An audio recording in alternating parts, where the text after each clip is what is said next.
اسلام سے پہلے عرب میں جاہلیت کا دور تھا۔ عورت کے ساتھ بہت ظلم و ستم کیا جاتا تھا۔ تب عربوں کا یہ عالم تھا کہ اگر کسی کے گھر بیٹی پیدا ہو جاتی تو وہ اپنی قوم اور قبیلے سے چھپتا پھرتا اور وہ اپنی بیٹی کی پیدائش پر شرمندگی اور بے عزتی سمجھتا تھا۔ عورت کو وراثت میں کوئی حق نہیں ملتا تھا، یہاں تک کہ اگر کسی عورت کا خاوند مر جاتا تو وہ یہ کہتے کہ یہ اس عورت کی نحوست سے مرا ہے، یہ بہت بری ہے۔ اور بعض دفعہ اس عورت کو جس کا خاوند مر جاتا، اس عورت کو اپنے علاقے سے دور کسی کال کوٹری میں بھیج دیتے اور اسے وہاں ایسی بری حالت میں رکھتے کہ اسے وہاں کوئی ضروریات زندگی میسر نہ ہوتی، اور ان میں سے جو عورتیں یہ سب کٹھن برداشت کر کے بچ جاتی، ان کا منہ کالا کر کے سارے قبیلے میں چکر لگواتے اور پھر گھر رہنے کی اجازت دیتے۔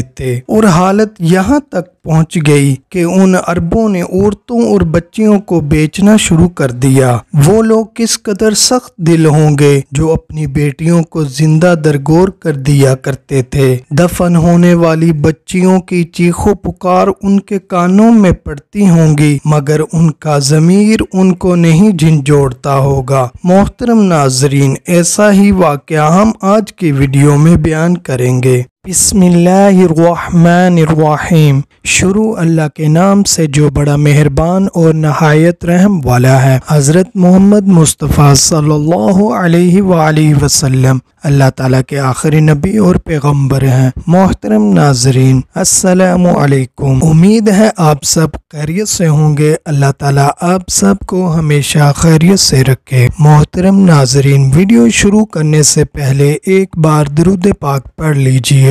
اللہم صلی علی محمد وعلی آل محمد کما صلیت علی ابراہیم وعلی آل ابراہیم انک حمید مجید۔ اللہم بارک علی محمد وعلی آل محمد کما بارکت علی ابراہیم وعلی آل ابراہیم انک حمید مجید۔ عرب کا ایک مشہور سردار قیس جس وقت دربار نبوی صلی اللہ علیہ وسلم میں حاضر ہوا تو اپنی زندگی کے نمایاں کارنامے بیان کرتے ہوئے اس نے یہ بھی بیان کیا کہ میرے یہاں ایک بچی پیدا ہوئی جبکہ میں سفر میں تھا۔ میری بیوی نے خوف کی وجہ سے اپنی بہن کے یہاں پرورش کے لیے بھیج دیا۔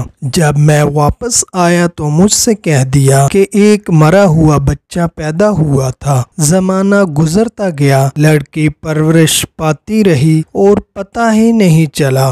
ایک دن جب کہ میں گھر سے باہر گیا تھا، وہ لڑکی اپنی ماں سے ملنے آئی۔ اتفاقاً اس کی موجودگی میں بھی گھر واپس آ گیا۔ جیسے میں نے ایک مہذب لڑکی دیکھی تو اپنی بیوی سے دریافت کیا، یہ کس کی بچی ہے؟ میرے اس سوال سے اگرچہ بیوی گھبرا گئی، لیکن میری نگاہوں سے خیال کیا کہ خون کے رشتہ نے مجھ پر اثر کیا اور اس سے محبت کروں گا۔ چنانچہ واقعہ ظاہر کر دیا، اس وقت مجھ پر بھی محبت پدری نے ایسا غلبہ کیا کہ اس بچی پر رحم آ گیا اور بچی سے کہہ دیا کہ اس کی پرورش کرو۔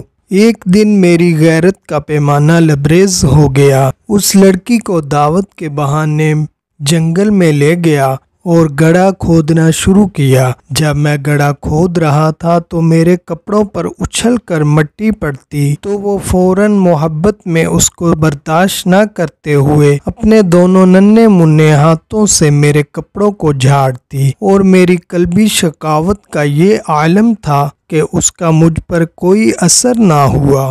میں نے بچی کو گھڑے میں کھڑا کر کے اس پر مٹی ڈالنا شروع کر دی۔ لڑکی اپنی پیاری زبان سے لڑکھڑاتے ہوئے الفاظ میں کہہ رہی تھی، ابا جان، یہ تم کیا کر رہے ہو؟ تم پر قسم ہے، بتاؤ یہ کیا کر رہے ہو؟ کیا مجھ کو تنہا چھوڑ کر جاؤ گے؟ اس کی درد بھری آواز سے زمین شک ہو جاتی، فولاد پانی ہو جاتا، پہاڑ پھٹ جاتا۔ انسانی دل کا تو کہنا ہی کیا تھا، مگر میں دیوانہ وار اپنے کام میں مشغول تھا۔ اس کو زندہ دبایا اور چلا، مگر اس کے بعد معلوم ہوا کہ دل کے اس کے معصوم ٹکڑے کی فریاد نے ایسا زخم کر دیا تھا جو آج تک نہ بھرا۔ اس کی یاد اب بھی نمک پاشی کرتی رہتی ہے۔ سردار دو عالم رحمت مجسم جناب محمد رسول صلی اللہ علیہ وآلہ وسلم نے جب اس کی زبانی اس کی شکاوت قلبی اور معصوم و مظلوم بچی کی یہ درد بھری کہانی سنی تو دل بھر آیا، آنکھیں پرنم ہو گئیں